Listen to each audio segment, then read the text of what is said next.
वक्रता मतलब बात टेढ़े तरीके से कहनी है, सीधे तरीके से नहीं कहनी है। प्रेम की दुनिया का पहला परिवर्तन क्या होता है? जब भी आप जीवन में प्रेम करेंगे, हालांकि आप 2-4 बार कर चुके मैं जानता हूं, लेकिन फिर भी मैं एज्यूम करता हूं कि नहीं किया हुआ, ठीक है।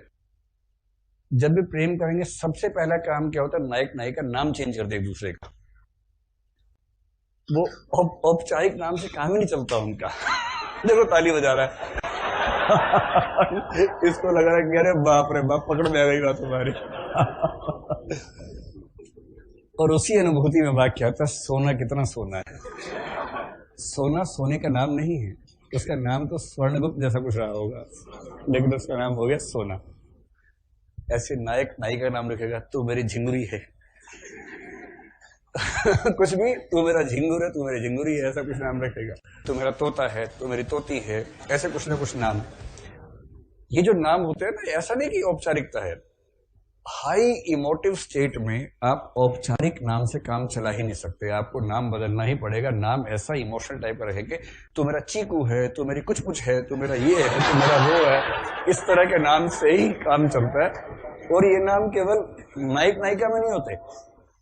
कोई माँ अपने छोटे बच्चे को औपचारिक नाम से बुला ही नहीं सकती। अब बच्चा हुआ छोटा सा, इतना सा टिंडा सा है, नाम क्या है? प्रद्युम्न सिंह। ऊपर से कुंवर भी है, कुंवर प्रद्युम्न सिंह जा रहे हैं। कैसे जा रहे हैं? घुटनों में बल चल। तो खराब लगता सुनते ना भाई। तो माँ नहीं बोल सकती तेरा नाम, माँ तो बोली कौआ जा रहा है, कुंवर का कौआ कर देती, कौआ, ये मेरा कौआ है। ये जो है ना हाईली इमोटिव स्टेट है, इसको बोलते हैं भाव प्रेरित वक्रता। आप इतने सेंटिमेंटल हैं कि सीधी बात आपके मुंह से निकलती ही नहीं है। किसी ने 2 झापड़ मार दिए, कस के चला गया, आप सेंटिमेंटल हो गए। गालियां गद्य में आएंगी कि पद्य में आएंगी? भाव प्रेरित वक्रता है ना, तो पद्य में गालियां आती है। तो कोई भी भाव हो, अगर आप तीव्र स्थिति में हैं तो वक्रता आएगी। किसी ने टाइम दिया था कि ठीक 3 बजे आ जाना पान की दुकान पे, और खुद 6 बजे आया है। आप 3 बजे से पान खा खा के भी थक चुके हैं, और 6 बजे कोई आया तो इसमें गुस्से में है, बहुत गुस्से में है। आपको लग रहा है कि मेरा आत्मसम्मान खत्म हो गया है। जब तक आप 3-4 व्यंग्य नहीं कर लेंगे ना, रूह को ठंडक मिलेगी ही नहीं आपकी, चाहे कुछ हो जाए। फिर नायिका आ रही है, ऐसी घड़ी देखते हुए, sorry sorry sorry sorry sorry, late हो गई, मेट्रो खराब हो गई थी। बोले मैंने सारी मेट्रो देखी नेट पे, सब तो ठीक चल रही थी, तुम्हारी कौन सी मेट्रो है?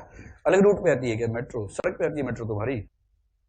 यार सॉरी सॉरी, प्लीज मुझे भरोसा करो। हाँ, भरोसा तो कर ही रहे हैं, हमारा क्या है, 3 का 6 ही तो हुआ है, आज तो आई गई हो, तिथि तो वही है इतिहास में। ठीक है भाई, बड़े लोग बड़ी बात।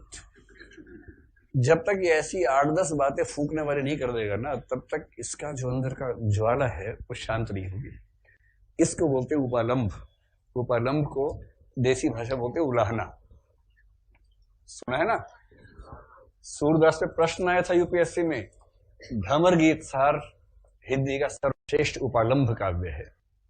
उपालंब ये होता है कि दिल कड़वा नहीं है, पर गुस्सा ऐसा है कि जब तक आप तीखे कथन कह के अपने मन को शांत नहीं कर लेंगे, मन मानेगा नहीं।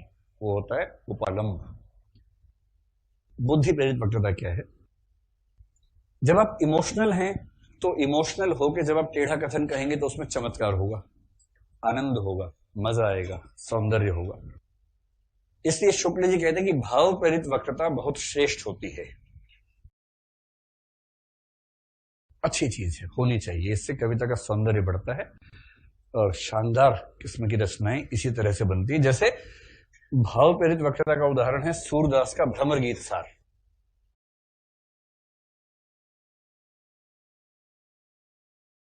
भ्रमर गीत सार ठीक सबसे क्लासिक एग्जांपल है, इसको हम पढ़ेंगे, आपके पाठ्यक्रम में भी है। मतलब वैसे वो भ्रमर गीत है, भ्रमर गीत के कुछ छंदों का संकलन किया गया, उसको कहा गया भ्रमर गीत सार। आपके पाठ्यक्रम में भ्रमर गीत सार लगा दिया, लेकिन रचना का मूल नाम क्या है? भ्रमर गीत। आपके पाठ्यक्रम में जो है वो उसका सार है, भ्रमर गीत सार है। अब कभी कभी जो मैंने आपसे कहा था कि कविता लिखनी है, टाइम फिक्स कर लिया है, मन में भाव आ नहीं रहा। जब आपके मन में कोई इमोशन ना हो, ऐसा इमोशन जो टेढ़ापन पैदा कर सकता हो, लेकिन उसके बाद भी आप कसम खा ले कि टेढ़ापन ला के दिखा दूं कविता में, नहीं आ रहा। मजा तब है जब इमोशंस इतने गहरे हैं कि अपने आप टेढ़ी बातें दिमाग में आ रही हैं, कल्पनाएं आपकी जागृत हो जाती है उस समय। और जब इमोटिव स्टेट है ही नहीं और आप ठान के बैठे लिखना नहीं, तो आप क्या करेंगे? बुद्धि दौड़ाएंगे, बुद्धि, दिमाग दौड़ाएंगे, और दिमाग से किसी तरह से वक्र कथन लिखेंगे, डेवलप करेंगे। बुद्धि प्रेरित वक्तृता बहुत शुष्क किस्म की होती है और चमत्कार करने के चक्कर में कभी कभी बहुत यांत्रिक और विचित्र किस्म की हो जाती है। ऐसा लगता है कि लेखक ने ठान लिया है कि वो कुछ ना कुछ चमत्कार करके मानेगा, और चमत्कार करने के चक्कर में, जबरदस्ती करने के चक्कर में कुछ खराब सा लिख देता है। तो आपको आश्चर्य तो होगा कि अरे यार बड़ा दूर का सोचा है, जहां ना पहुंचे रवि वहां पहुंचे कवि, गटर के नीचे पहुंच गया। देखो अब जैसे यही बात है, जहां ना पहुंचे रवि वहां पहुंचे कवि, कहां पहुंचे? गटर के नीचे। विस्मय तो हो ही रहा है इस बात से, विचित्र तो है कि यार सोचा ही नहीं था इस तरह से, लेकिन ऐसा लग रहा है कि ये उस इमोशन के साथ कही गई बात नहीं है, ये दिमाग लगा के सोची गई बात है। और जब दिमाग हावी हो जाएगा तो आपकी कल्पनाओं में जान नहीं होगी, कल्पनाएं बहुत शुष्क किस्म की, यांत्रिक किस्म की होंगी। और जिस कवि को शुक्ल जी ने सबसे ज्यादा डांटा है, कविता क्या है निबंध में, आमतौर पर हर कवि को एक बार डांट पड़ी है, एक ही कवि है जिसे 2 बार डांट खाई है। ऐसे महान कवि का नाम क्या है? केशवदास। 2 बार डांट खाई है शुक्ल जी के हाथों। और केशवदास क्या कर रहे हैं? जब दिमाग नहीं चल रहा, भावनाएं नहीं है, तो क्यों वक्रता लिखते हो भाई? चुप रह जाओ, वरना लिख के मानेंगे। और इसलिए चढ़ता हुआ सूर्य ऐसा लग रहा है मानो मानो बंदर का मुख। ये वाली जो वक्रता है, इसको क्या व्याख्या करेंगे? वक्रता मतलब बात टेढ़े तरीके से कहनी है, सीधे तरीके से नहीं कहनी है, क्योंकि सीधे तरीके से कहेंगे तो जीएस हो जाएगा, मतलब बहुत सपाट किस्म का हो जाएगा, उसमें मजा नहीं आएगा, चमत्कार नहीं आएगा। और घुमा के कहेंगे तो उसमें चमत्कार आएगा। तो आप लोग खुद वक्र कथन बोलते हैं कि नहीं बोलते हैं? दिन भर में 100-200 बोलते ही होंगे। सीधे कथन को बात कहां आती है? टेढ़ा कथन बोलते ही होंगे, दोस्तों से, दुश्मनों से, सबसे बोलते होंगे। इसकी एक वजह है भाव प्रेरित वक्रता, यानी जब आप बहुत इमोशनल हैं, हाईली इमोशनल हैं, तो तीव्र भावुकता की स्थिति में, अगर भावुकता की स्थिति हो, वो भी तीव्र वाली भावुकता की स्थिति हो, तो आप सीधा कथन बोल ही नहीं पाएंगे, चाहे कितना भी जोर लगा ले। आप बोलना चाहेंगे, सीधा निकलेगा टेढ़ा कथन, क्योंकि उस समय आपका दिमाग ऐसा हुआ पड़ा है कि वो सीधे वाक्य बोलने की हालत में नहीं है। तो कल्पना करके देख लीजिए कोई ऐसी सिचुएशन जहां बहुत तीव्र भावुक हो जाएंगे। जैसे आप चल रहे हैं, सामने एक बहुत ही गोलू सा बच्चा आ गया, 1 साल का, लुढ़कता हुआ ऐसे सड़क पे आ रहा है, बहुत ही गोलू सा है, बाल झबरे जैसे उसके हैं, इतना गोलू है कि आपसे रहा नहीं जा रहा, आपका मन कर रहा है इसको उठाओ, चिकोटी काट लो उसी गाल पे 1-2। कई बार ऐसे बच्चे मिल जाते हैं सामने, बहुत जोर से मन करता है चिकोटी काटने का, तो आप उसको उठा ही लेंगे गोदी में। मतलब उसके पेरेंट्स खड़े हैं, पर पेरेंट्स लिबरल है, वो ये नहीं कह रहे कि हमारा बच्चे को हाथ मत लगाना, ऐसे नहीं कह रहे। दिल्ली में ऐसे पेरेंट्स पाए जाते हैं कि हमारा बच्चा हाथ मत लगाना, हमारी प्रॉपर्टी है, हमारी नहीं है। तो मान लीजिए आपको बुरा लगा, आपने चिकोटी काट दी उसको, अब वो बच्चा आपको देख रहा है, ऐसे कुछ बोलो भी तो, खाली काट रहे चिकोटी, कुछ बोल के तो बताओ। तो आप कैसे बोलेंगे उसको? तो आपका नाम क्या है, ऐसे बोलेंगे, या थोड़ा तुतलाती आवाज बोलेंगे? आपका नाम क्या बेटे, ऐसे बोलेंगे, थोड़ा बेटे ऐसे करके बोलेंगे। इससे उसको लगेगा कि हाँ ये मेरी कैटेगरी का ही है, तो फिर वो आपसे संवाद कायम करना चाहेगा, अगला संवाद। वरना क्यों आपसे संवाद कायम करेगा? वरना समझ जाएगा कि मेरे बाप जैसा है, ठीक से इसको बिहेव करना भी नहीं आता है, तो उससे क्या बात की जाए। तो आप जो वहां पर ऐसी आवाज करेंगे, तुतलाती सी आवाज बोलेंगे, वो बहुत कोशिश करेंगे अपने आप ऐसा हो रहा है आपसे। अच्छा, एक और कंडीशन है, कोई और आपको देख नहीं रहा उस समय।